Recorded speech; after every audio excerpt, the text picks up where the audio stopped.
Hello, this is Ray Main here again with today's Bible reading. Today we're going to be reading 2 Chronicles Chapter 6. Then said Solomon, The Lord has said that he would dwell in the thick darkness. But I have built an house of habitation for thee, and a place of thy dwelling forever. And the king turned his face and blessed the whole congregation of Israel. And all the congregation of Israel stood. And he said, Blessed be the Lord God of Israel, who hath with his hands fulfilled that which he spake with his mouth to my father David, saying, Since the day that I brought forth my people out of the land of Egypt, I chose no city among all the tribes of Israel to build an house in, that my name might be there. Neither chose I any man to be a ruler over my people Israel.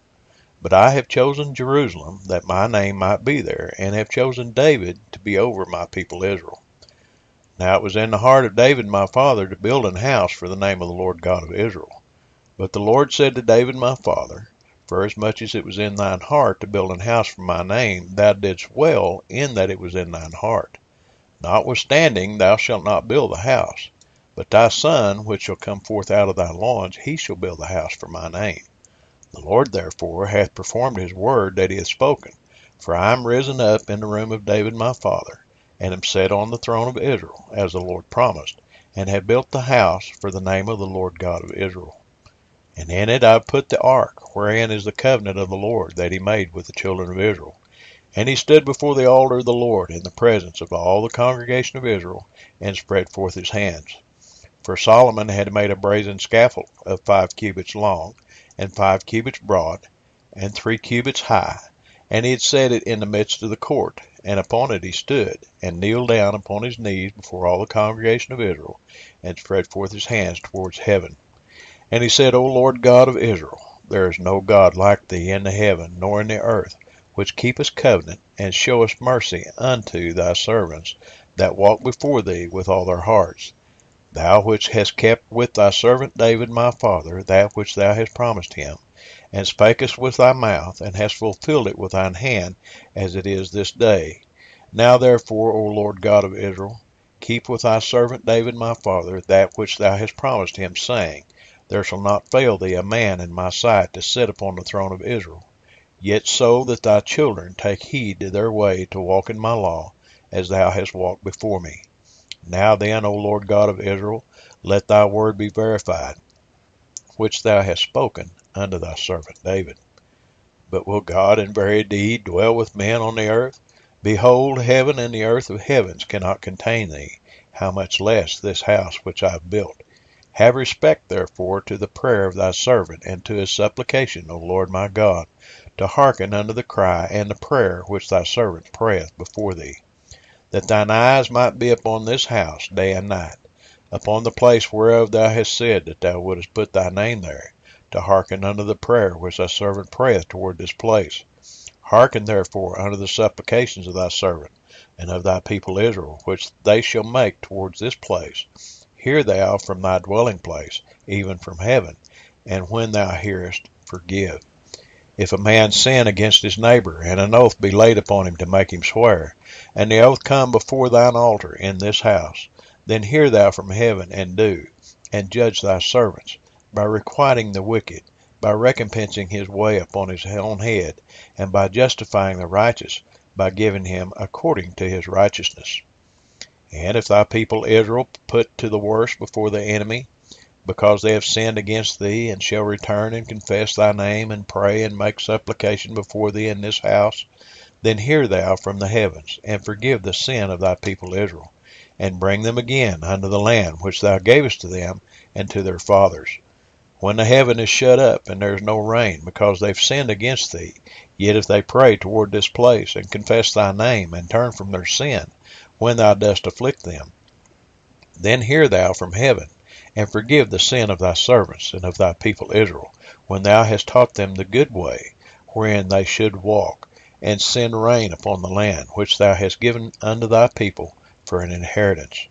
If there be death in the land, if there be pestilence, if there be blasting or mildew, locusts or caterpillars, if their enemies besiege them in the cities of their land, whatsoever sore or whatsoever sickness there be, then what prayer or what supplication soever shall be made of any man or of all thy people Israel, when every one shall know his own sore and his own grief, and shall spread forth his hands in this house, then hear thou from heaven thy dwelling place, and forgive, and render unto every man according unto all his ways, whose heart thou knowest, for thou only knowest the hearts of the children of men, that they may fear thee, to walk in thy ways, so long as they live in the land which thou gavest unto our fathers. Moreover, concerning the stranger, which is not of thy people Israel, but is come from a far country, for thy great name's sake, and thy mighty hand, and thy stretched out arm, if they come and pray in this house, then hear thou from the heavens, even from thy dwelling place, and do according to all that the stranger calleth to thee for, that all people of the earth may know thy name, and fear thee, as doth thy people Israel, and may know that this house which I have built is called by thy name. If thy people go out to war against their enemies by the way that thou shalt send them, and they pray unto thee toward this city which thou hast chosen, and the house which I have built for thy name, then hear thou from the heavens their prayer and their supplication, and maintain their cause. If they have sinned against thee, for there is no man which sinneth not, and thou be angry with them, and deliver them over before their enemies, and they carry them away captive into a land far away or near. Yet if they bethink themselves in the land whither they are carried captive, and turn and pray unto thee in the land of their captivity, saying, We have sinned, we have done amiss, and have dealt wickedly.